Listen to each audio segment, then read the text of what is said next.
Hello, അങ്ങനെ കാത്തിരിപ്പിനൊടുവിൽ Dominic എന്ന ചിത്രത്തിൻ്റെ ഏറ്റവും പ്രധാനപ്പെട്ട പ്രിവ്യൂ റിപ്പോർട്ടൊക്കെ ഇപ്പോൾ പുറത്തുവന്നിരിക്കുകയാണ്. ആ ഒരു അപ്ഡേഷനാണ് ഇന്നൊരു വീഡിയോ ഭാഗത്ത്. വീഡിയോയിൽ മുൻപ് വീഡിയോ ലൈക്ക് ചെയ്യുക, ചാനൽ സബ്സ്ക്രൈബ് ചെയ്യാൻ വേണ്ടി ശ്രമിക്കുക. മമ്മൂട്ടി, ഗോകുൽ സുരേഷ് എന്നൊക്കെ പ്രധാന കഥാപാത്രങ്ങളായിട്ട് ജനുവരി 23 തിയേറ്ററുകളിലെത്തുന്ന ചിത്രമാണ് Dominic and the ladies' purse. ഏവരുമേറെ ആകാംക്ഷയോടെയാണ് ചിത്രത്തിൻ്റെ റിലീസിനായി കാത്തിരിക്കുന്നത്.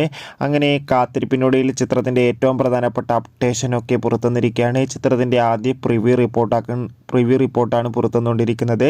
ചിത്രത്തിന് UA സർട്ടിഫിക്കറ്റാണ് ലഭിച്ചിട്ടുള്ളത്. ചിത്രം 2 മണിക്കൂർ 32 മിനിറ്റുമാണുള്ളത്.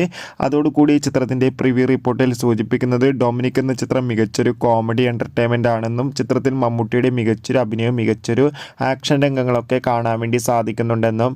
എന്തായാലും കാത്തിരിക്കാം ചിത്രത്തിൻ്റെ കൂടുതൽ റെസ്പോൺസിനായി. എത്ര പേരാണ് ഡൊമിനിക് എന്ന ചിത്രത്തിൻ്റെ റിലീസിനായി കാത്തിരിക്കുന്നു? തീർച്ചയായും കമൻറ്റ് ബോക്സിൽ രേഖപ്പെടുത്തുക. അടുത്തൊരു വീഡിയോയിൽ കാണുമ്പോൾ അവർക്കും ബൈ.